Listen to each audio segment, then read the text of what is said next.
Cordiales saludos, profesor. Mi nombre es María Ángel Porras Castillo, hago parte del programa de Licenciatura en Educación Infantil y el día de hoy estoy aquí para presentarle mi desarrollo de la actividad evaluativa correspondiente a la unidad número 3 de la Cátedra Julio Enrique Blanco, titulada Colombia, Memoria, Paz y Futuro. En primer lugar, le estaré hablando acerca de los orígenes y la evolución del conflicto armado en Colombia, destacando actores y factores determinantes. Los orígenes son básicamente 5. En primer lugar tenemos el problema agrario. Debido a la concentración de la tierra, la exclusión rural y la ausencia del Estado en muchas regiones, generaron condiciones para la aparición de movimientos armados que reclamaban una reforma agraria y defensa a las comunidades rurales. En segundo lugar tenemos el narcotráfico, dado que financió y transformó fuerzas ilegales, expandió mercados ilícitos y creó incentivos económicos para la violencia y la usurpación de tierras. En tercer lugar tenemos la debilidad institucional y la fragmentación territorial. El Estado no logró crear presencia o servicios efectivos en regiones remotas y eso facilitó la captura de instituciones locales por élites, actores armados y redes criminales. En cuarto lugar tenemos las limitaciones de la participación política, la exclusión de canales legítimos de representación y la represión de movimientos sociales alimentaron la vía armada para protestas y organización.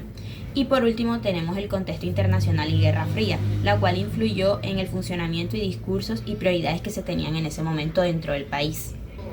En este conflicto tenemos 4 actores principales. En primer lugar tenemos a las guerrillas como la FARC, el ELN o el M-19. También tenemos a grupos paramilitares y sucesores como la AUC o los gaitanistas. En tercer lugar tenemos a la fuerza pública y al Estado, es decir, al ejército, la policía, las agencias de seguridad y a veces los poderes judiciales.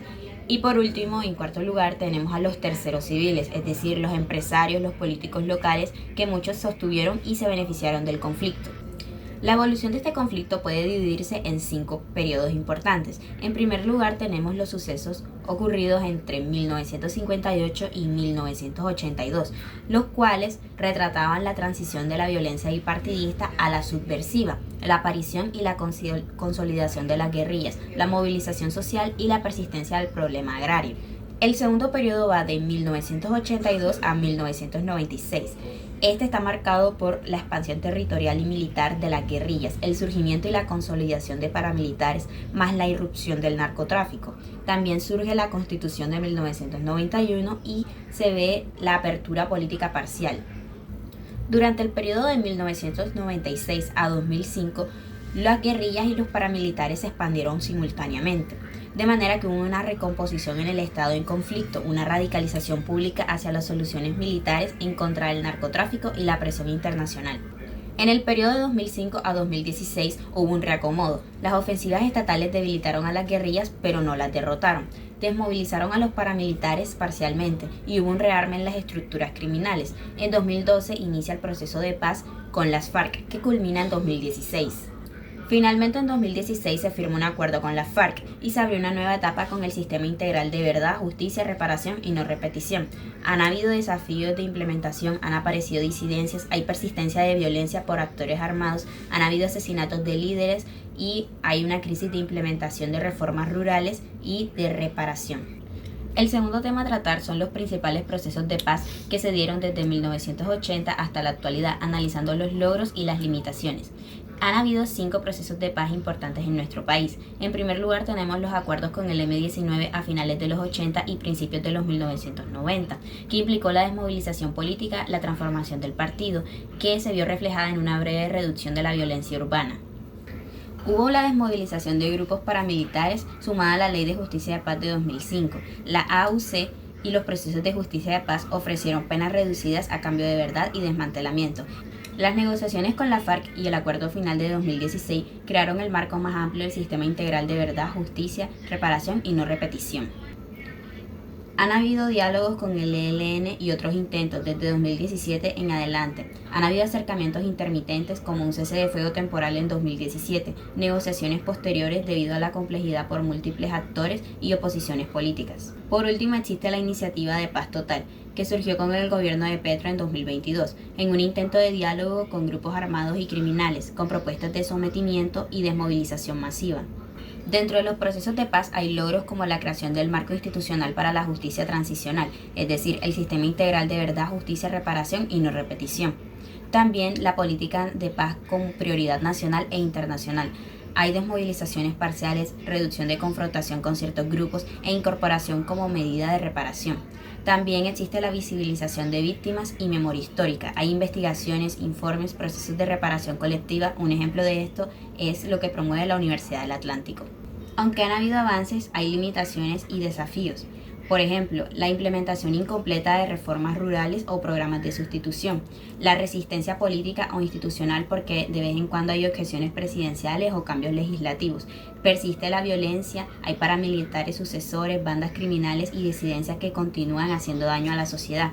También existe la impunidad y hay obstáculos a la verdad por dilataciones en los procesos o manipulación de evidencias. Existe la desconfianza y la polarización propagada por los medios de comunicación. Y por último hay problemas jurídicos complejos como por ejemplo la reparación y límites legales que se pueden permitir dentro de un proceso en concreto. Como tercer tema a tratar tenemos los componentes del sistema integral de verdad, justicia, reparación y no repetición. En primer lugar tenemos a la Jurisdicción Especial para la Paz, la JEP, que es el componente judicial del sistema.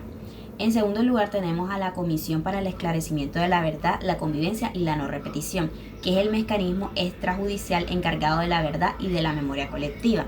En tercer lugar tenemos a la Unidad de Búsqueda de Personas Dadas por Desaparecidas, busca y localiza a los desaparecidos en contexto de conflicto. Y por último tenemos a las medidas de reparación y garantías de no repetición. Es responsabilidad del Estado y de los mecanismos sociales administrativos para reparar a las víctimas y prevenir la repetición. Por ello es importante hablar de la JEP, la cual es el componente judicial que investiga y juzga los crímenes más graves cometidos durante el conflicto de 2016. Atiende los casos de excombatientes de la FARC, fuerzas públicas, funcionarios y civiles implícitos. Tiene salas y un tribunal de paz que organizan todo el proceso. Sus sanciones dependen de la verdad. Pueden ser restaurativas sin cárcel, privativas con condiciones o penas normales de prisión. Todo sujeto aporta la verdad y reparación. Las víctimas participan activamente y la JEP complementa con la Comisión de la Verdad, que hace memoria y relato histórico. La sala de admitidas decide qué conductas pueden recibir amnistías.